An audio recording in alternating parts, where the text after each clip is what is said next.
usaha saya selama pandemi menurun merosot gratis. Soalnya omsetnya menurun dari banyak jadi sedikit, penghasilannya juga menurun.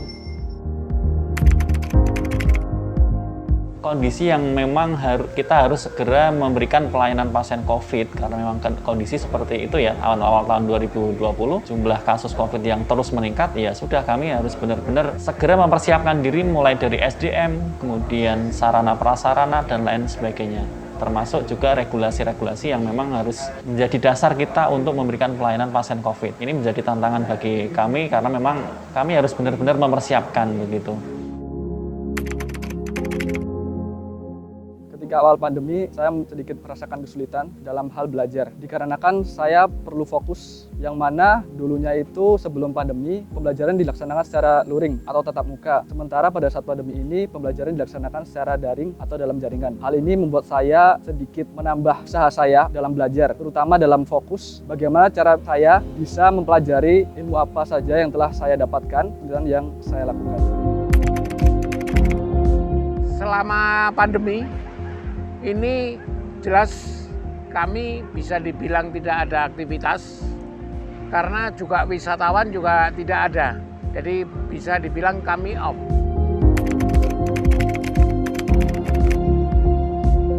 Ada satu hal yang kemudian sedikit unik. Ketika kemudian masa pandemi COVID-19, usaha peternakan domba kambing ini tidak surut, tetapi malah tambah besar. Karena ternyata terbukti di COVID-19, salah satu sektoral yang tidak mengalami dampak itu adalah usaha pertanian.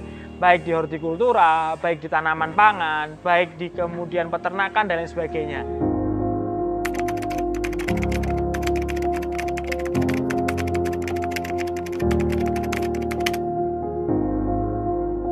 Tetap berusaha, tetap bertahan berjualan, dan bisanya cuma bersabar dan bertawakal pada Allah.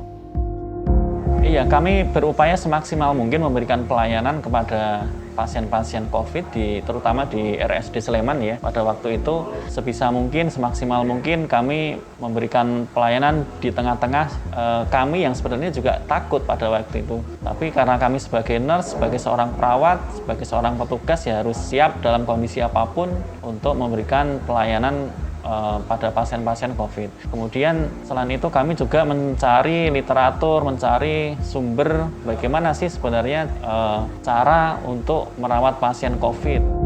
Upaya yang bisa saya lakukan selama adanya pandemi berlangsung, saya dan teman-teman saya tetap belajar secara online dengan menggunakan sistem e-learning yang telah disediakan oleh pihak kampus.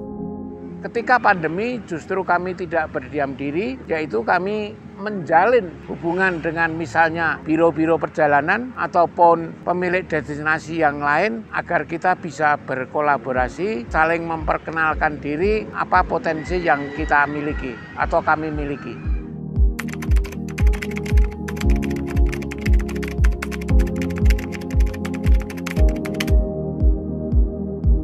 Kami selalu berkoordinasi dengan dinas terkait, terutama Dinas Pertanian, Pangan, dan Perikanan Kabupaten Sleman, yang kemudian dinas ini yang paling dekat dengan kami, terutama dari poskesmas setempat, dari pos kesehatan setempat yang berada di sektor kecamatan terdekat oleh kami. Dan di sana ada tenaga-tenaga ahli yang kemudian selalu membantu kami dari sisi kesehatan hewan karena ada dokter hewannya dan lain sebagainya.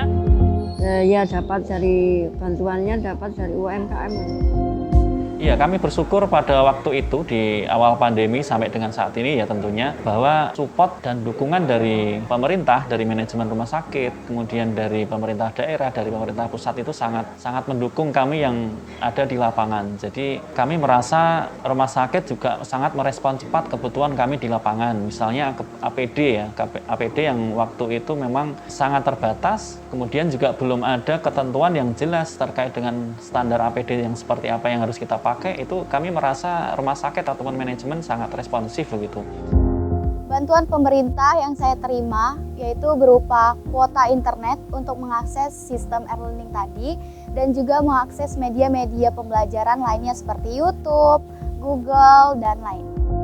perhatian dari pemerintah, khususnya pemerintah daerah Kabupaten Sleman, ini sangat besar sekali. Perhatian terhadap kami, jeep-jeep ini luar biasa, karena di sisi lain memang jeep-jeep ini sangat berdampak luar biasa terhadap perekonomian masyarakat, sehingga begitu besar perhatian pemerintah, dan juga perhatian pemerintah ini baik di dalam mengawasi, membina terhadap kelayaan armada, dan juga membina bagaimana cara memberikan pelayanan pariwisata kepada pariwisata itu sendiri.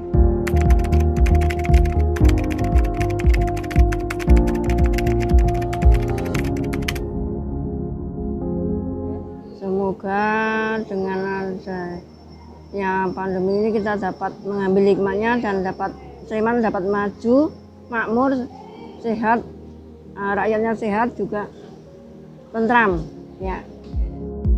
Harapan kami tentunya untuk peringatan Hari Ulang Tahun Republik Indonesia yang ke-77 besok tanggal 17 Agustus adalah terkait dengan COVID adalah kasus yang terus terkontrol ya, walaupun di akhir-akhir ini kita lihat laporan dari Kementerian Kesehatan ada peningkatan lagi kasus COVID, tapi harapan kami adalah kasus COVID tetap terkontrol. Saya berharap semoga pemerintah bisa mengambil sebuah keputusan-keputusan yang lebih bijak lagi guna untuk mensejahterakan masyarakatnya tanpa terkecuali. Semoga negara ini bisa menjadi rumah ternyaman dan juga damai untuk rakyat. Harapan kami selaku kami pelaku pariwisata agar pemerintah selalu membentuk pola pikir atau perilaku masyarakat agar peduli terhadap wisatawan. Syukur-syukur pemerintah ini bisa membentuk image masyarakat bahwa apabila tidak ada wisatawan merasa rugi dan apabila ada wisatawan merasa untung. Dan harapan ke depan, semoga kami bisa bersinergi dengan banyak stakeholder, baik dari pemerintah Kabupaten Sleman, baik kemudian dinas terkait dari Dinas Pertanian, Pangan, dan Perikanan Kabupaten Sleman, Kementerian Pertanian, dan kemudian kami juga paling fokus bisa bersinergi dan bisa memberikan dampak yang luar biasa signifikan kepada pertumbuhan pertanian pada negara kita tercinta ini. Semoga ke depan negara kita menjadi negara yang benar-benar gembah ripah loh jinawi, dan kita bisa melaksanakan swasembada pangan pada tahun-tahun berikutnya lewat tangan-tangan kami generasi milenial dari bidang pertanian. Selamat Hari Ulang Tahun yang ke-77 bagi negara Republik Indonesia. Pulih lebih cepat, Bangkit lebih kuat. Ayo sesarengan membangun Sleman.